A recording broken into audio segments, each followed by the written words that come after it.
I do give you attention. I'm good at giving people's attention. I know. That's a joke, because I definitely not. I'm very bad at giving people attention. It's probably that mouth though. You come at the right time. I do feel like a little bit of a banter. So what do you have? What do you have? Come at me, motherfucker.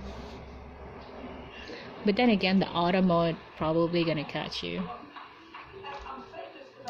I am a motherfucking dude. What do you mean?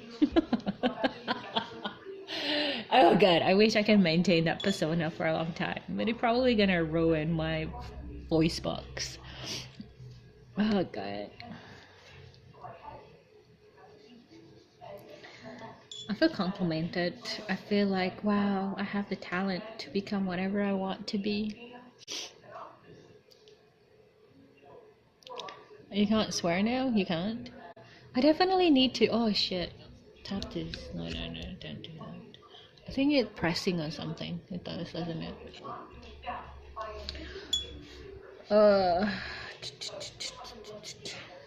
I'm basically just doing this wash. Yeah, we finished chatting, Cutper. We basically just, now I'm just doing art shit. How many do I have? I have a long way.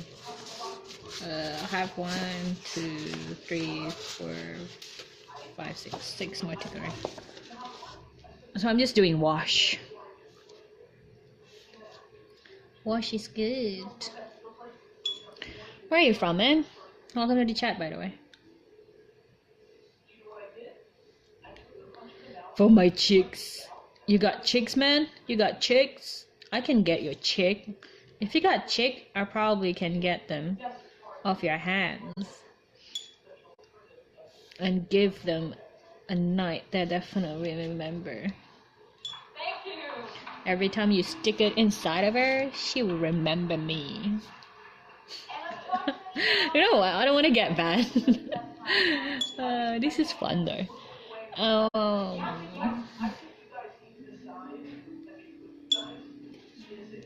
I think I'll be a great.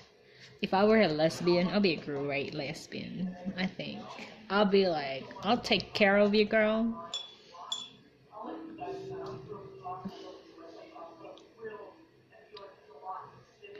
Do you even allow? What do you mean allow?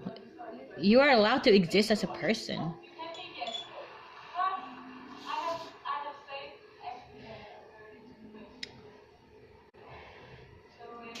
That's what kind of question is that? Like, I'm trying to think about like what kind of question is that? Allow. That's a weird question. Allow. It's like, are you allowed to be black?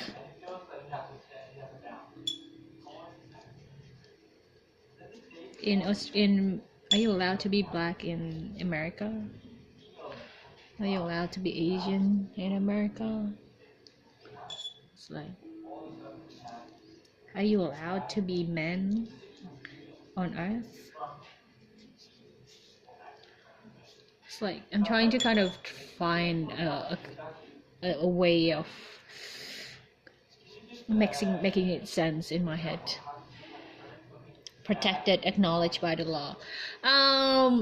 Well, from the way I've been applying to jobs, there is this non-binary section now, like male, female, and neither or other. So there is a definite like a third gender box existing in like big companies. So I think they're trying to acknowledge it now, I guess, from my experience right now. We got a survey from Expo, and first question is gender, female, male, other. Yeah, I like that. I was like, what the fuck is other applied? I'm definitely not allowed to be black in America. I know, right? You can die in America if you're black. Sure.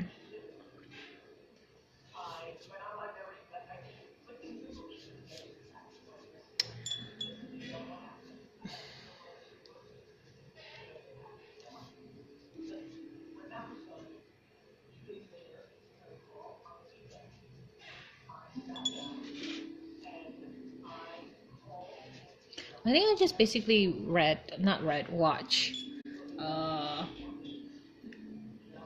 how it feels to be in a biracial relationship in America on YouTube, and it's funny just to hear what they say. It's really weird. I basically have this.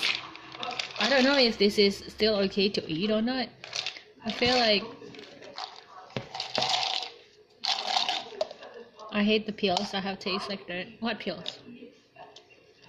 I've been sitting here for a long time. This used to be a kimchi container.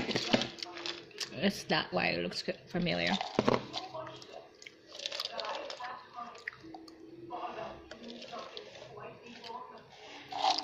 It still tastes nice, but if I'm out of commission for a little bit, because I ate this.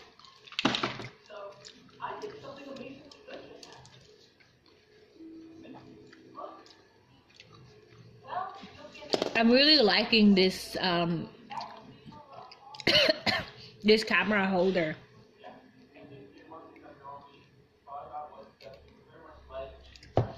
It cost me $5. No, it cost me $4. No, $6. It cost me $6, and it is like what I needed right now.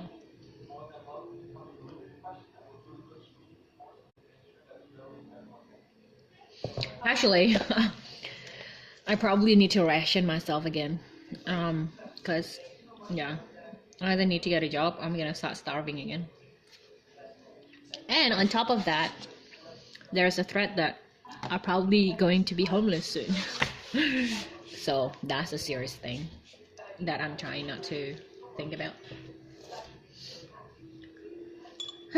But anyway, life will always going to be the same thing, so I'm not going to complain about it, because otherwise I'll just be going to complain about the same shit over and over again. Even I'm bored, and I'm the one that actually have the problem.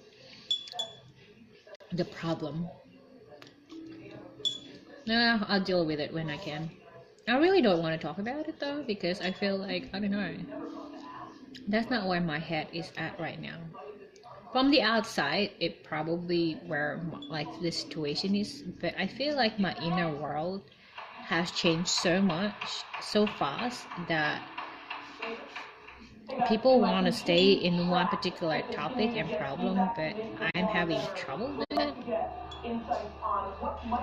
You need the job, I know, right? 1 minute clip in today's vlog should I cut out and make an Instagram post? You get to be the post editor. Forget Iris, forget that, forget that, forget Kyle, forget Justin. You get to pick the 1 minute that we shot. It's okay. I will try to just apply for jobs tomorrow.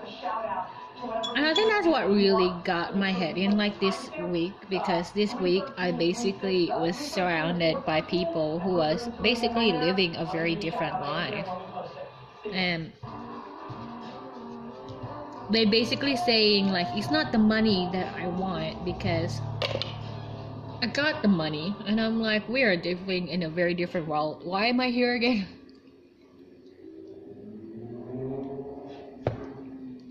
It's like they're wanting identity, and I'm like, my problem is not identity. My fucking problem is like money. So I'm going on and on. I'm not stopping, and it's growing, and it's not just locally. It's also into US and a lot of traction. People start referring. It's called Facebook. Yeah. Yes. Yeah. So I'm continuing. Like because I don't. Well, right now anyway. Like I don't really. Like I need the recognition so that I can sell the products. I guess that's what my intention is. The recognition probably is necessary if I want to sell like the products that I'm trying to sell on Instagram. So I'm like, okay, so I guess like in a way it's the sooner you monetize, the quicker you give up the leverage.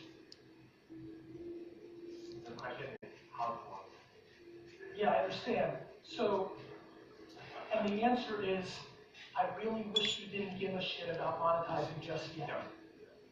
Which is probably why I need to get a job, so that I don't think about how to monetize my art. So I don't think you have a. Are you having a Are you having trouble closing the But yeah, opportunity? I don't know. Struggling is because I want to bring up value. I want to push this mompreneur movement all around and to drive this rather than focusing on monetizing. I really, really want to. Have you been listening to any of new podcasts lately? Not new podcasts, but this year I've been listening to Jordan Peterson a lot. So I listened to all his lectures.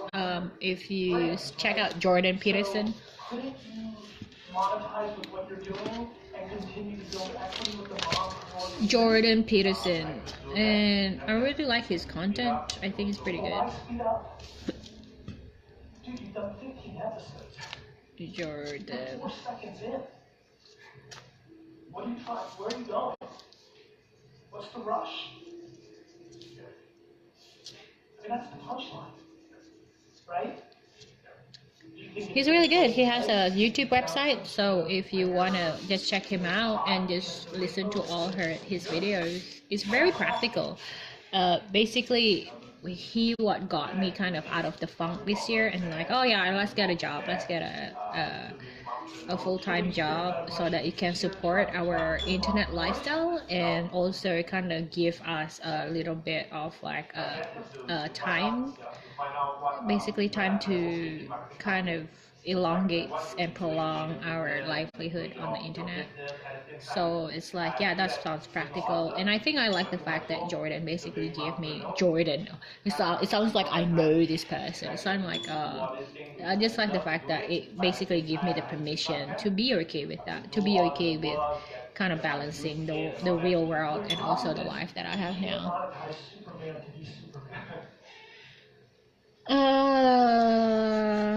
You follow? Yeah. That's the problem. You're trying to sell a logo on Superman's suit and it's going to look really stupid. I found this year I'm getting good at dismissing the voices in my head that is not helpful at all. It's like these days, like if I hear like an unhelpful voice, it's still around, it's still a lot around, but like this year, I'm like, if I hear it, I would be extremely angry at it. I'll be like, fuck off from my fucking head, you motherfucker, stupid shit. And usually, like if like there is an unkind kind of voice, it kind of goes away by doing that. And it took a long time to finally reach that stage, because I think for a little bit, even though it was really unkind voices, it was like voices that are kind of like friends. So once after I decided that, you know what, I think I needed a better thing. So I'm like, better not. He is a very logical and caring person. Two things I have struggles to coexist together. I know, right? So yeah, I think like, oh, okay. I like the fact, like, I think there's a lot of things that is really good, like a lot of things that I actually want to hear. It's like one of the things that he basically said, right? If you're trying to save another person and that person is dragging you down, you are not a bad person for kicking that person away from you so that you both don't drown and die. And I like the way that particular argument is presented. It doesn't make you a bad person from kicking the other person's down, because what's gonna happen? Both of you are going to die if you don't do that. And who's that gonna help? I feel like, like that kind of permission though, like you don't really hear that from people these days. There's a lot of people basically saying, yeah, you should die because it's very, very hero like. And but the way he's saying it is very practical and very logical, and I'm like, yeah, totally, man. Got ya. My question is, and I'll work through it because I'm not sure I have it clearly in my head. So basically, I've been doing headhunting and human resources executive search for about 4 years. I like it. Very specific to a field, which is supply chain and logistics. I like that too. I started a podcast about... I don't like the way it's dried. It doesn't look good when it dries. So I'm trying to do Let me tell you why I think that, notice how I said that makes sense? Super narrow. It doesn't look when it's dry. You know what's so funny? It's how I think about Singapore. I think having 5 million citizens is the advantage, not the disadvantage. Everybody's so quick to build here and then go into Indonesia and other parts that you forget that if you win the entire 5 million market, you have a real business. I love podcasts in in very narrow supply chain. Are you kidding? Nobody. Also heard that message from him and helped me feel better about my former relationship. I hated myself for discarding her the way I did, but I knew in my heart she was not going to help me grow. I always feel bad when I make people cry. I think you do. I think you do that. But I think like you can also easily But I guess it's just so. I think the kind of message also can be misinterpreted though, because like I understand like people can probably use that message and kind of justify the bad things that they've done in their life. I definitely have thought about that as well. Like, oh, am I just using this to justify the shit that I've done in my life that is not necessarily a good thing? But at the same time, it's just like it's still good to hear. It's still good that that kind of advice exists, I suppose. All of this is happening. I think it needs still a bit of time, a lot more time, of course. But I guess where I'm kind of struggling over, I guess where my question is, so on the one side, we are selling headhunters. So basically, you recruit the best for your business, so which is HR.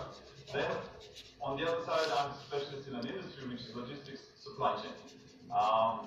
So then I'm kind of, because sometimes also people, especially if it's very senior level, so I've engaged with some board levels, but I went on the side of the podcast to them.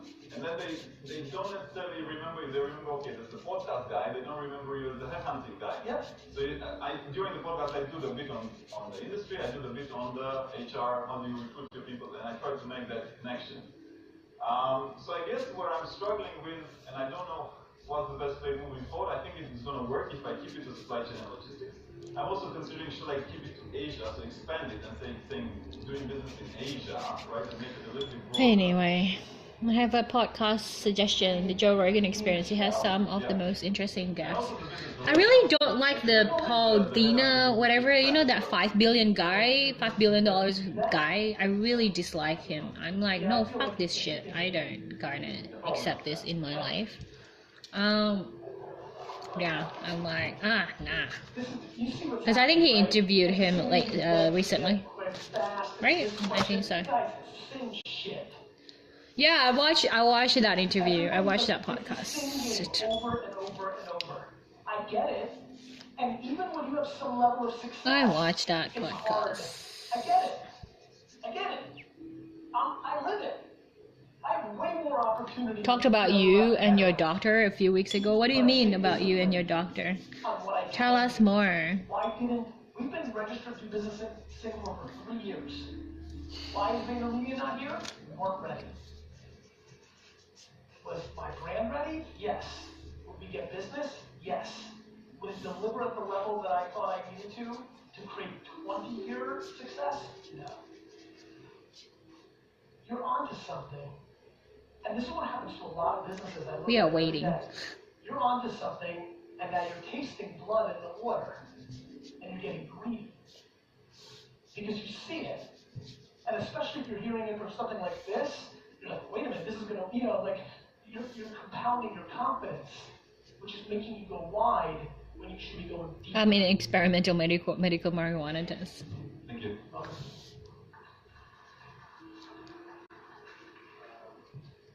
Hello. Hi, Gary. My name is Mashar.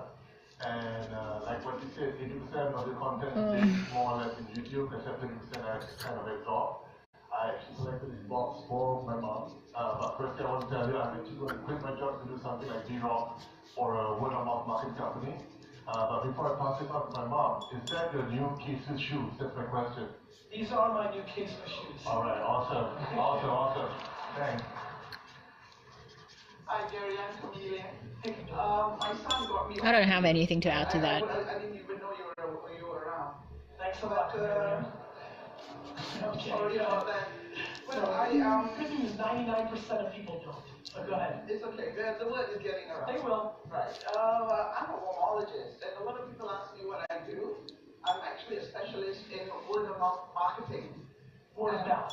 Word of mouth. Offline. Yes. Because I'm not an online person. I've never been, and in fact, he's going to get me on it because of you. Okay, so thank you for that. Thank you. But what do you call it? It has always been a stigma that for many entrepreneurs, that word-of-mouth marketing is a very weak activity, and yet a lot of what do you call it? Material says that it is the most powerful form of marketing. And what happens when you're gonna meet him? For the last 4 years, I did research. I started a business group for it, and I found out why it was the most powerful. But my question to you would be, where do you see it in the next 3 to 5 years? How would it grow? How would it evolve? Word of mouth marketing in the market, especially for entrepreneurs. So, word of mouth marketing is what social media is. Right. All that social media is the plumbing and infrastructure that has created word of mouth marketing to hit the Did anything scale change? that it's always had in the invisible nature of the conversations that we have with each other in real life.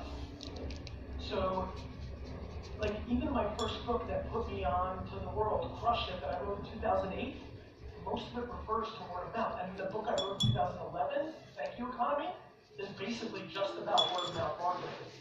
It's about being extraordinary to force word of mouth marketing. I believe nothing sells product. But you've been visiting your, I don't know. Do I really want to go down this path? Do I really? I think we'll continue to go into this device, not us talking. And I think that's great. I think too many people want us to talk to each other. So I find platforms fascinating. I find it fascinating that we put a pen and paper, somebody writing the letter today, as this incredibly great gesture, even though we do it on here all the time. When I was younger, Pen and paper I did psychology because I thought I want to help people. that we're exchanging with each other. Then as I get older, I thank God I did not do psychology. I did not complete and get qualified as psychologist. Imagine how many, like, I realized I probably don't have the patience on hearing people's problems out. Until the robots kill us, I'm a fan. I'm still into the, self-development stuff personally though, on the receiving end. But I don't know. I feel like I'm not talent. I don't have the patience or the personality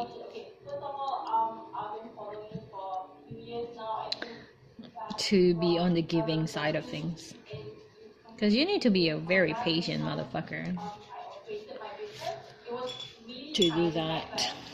But we managed to have like really healthy growth rate year after year thanks to you. Thanks to you. And the question is, we're at a point where we're in that crossroads where we have to decide where we want to either grow organically, Yes. or we also have the opportunity to grow rapidly as well, because we have And if you grow, So I guess like that's basically what I am trying to do lately. I'm just trying to stick to my lane, in the most positive way, of course. Not like in I really don't care about your life, but I'm like, you know what?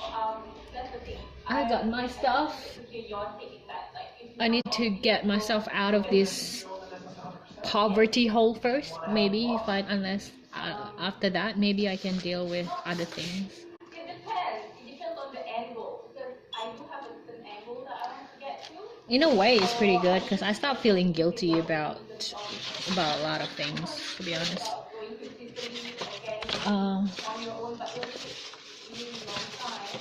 And somebody else might come in and just give you the opportunity. do you believe that? I have this friend who basically kept talking about, her life now is about having a spouse and everything, and she talks about it because in some way, like, you talk about your life, right? So whatever your life is, you talk about it, which makes sense. So it's not like it's out of the blue, but when she talk about it, I feel like she's not happy, but she's trying to kind of portray happiness.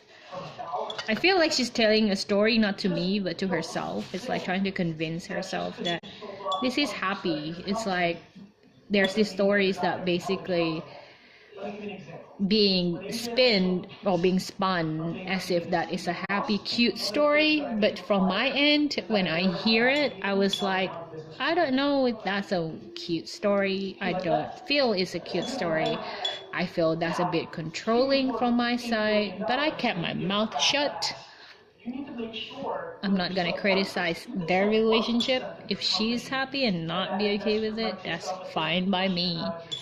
Because it's hard to get into a relationship, let alone maintain one. So I think you really want to prep for an entire week every I night definitely for an investor meeting so you can justify your behavior? Yeah, but the thing is, I'm quite keen on pushing back on so I think there's not more to. on the strategic partnership. Sometimes you just have to tune off while they're telling the story. So let's talk about that for a minute. Yeah. I think in the past I would definitely not do that, but now I feel like maybe this is a good kind of method to maintain a little bit of a relationship. Is the human that you're excited about being a strategic value? The quality of the relationship now is probably not as good, but I feel like there is I can fix that later. Right now it's just like maintaining They it. wanted to invest because they wanted to have us under their portfolio as well. Sure. But that could bring certain value to them as well. So that's why they wanted. Of course. Yeah. I mean, as you can see as we're digging, there's no right answer to this Yeah, question. that's all right as well. I think the question becomes how comfortable you feel with that. I think you need to make sure you over-talk expectations. Young entrepreneurs often make the mistake of only seeing the good side of an investment. And there's, nobody's giving you lots of money because they think you're awesome.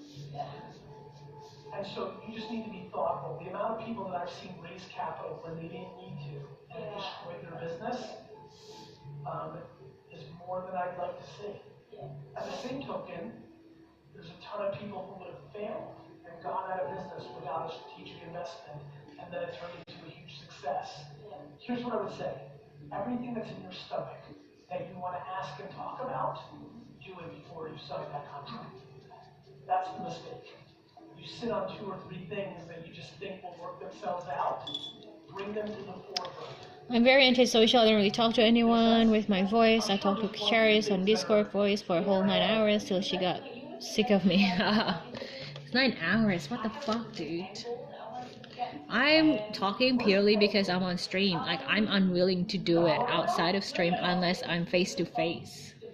The impact of the company that I wanted to, because the kind of impact that I wanted to get, if I wanted to have that certain impact, the level that I wanted to have it, I need a partner. And that's what. Can I ask you a question? Yeah. The impact that you want the company to have, could you get to that impact 11 years from now? Yeah. Then you have to ask yourself, are you trying to get to the impact sooner, and you're putting that as a romantic point of view in your head, and are you giving up too much to get there sooner because it's just one bigger version of patience? This is why I'm pounding patience down people's throats. And more importantly, is this impact real, or is it manifested in your head as a romantic thing? You gotta think about those things. Yeah, no, it's real because the thing is with our company. She was trying to make the baby sleep, so I kept her company. Oh, okay. Yeah, that makes sense. You're an amazing company on a date. Who?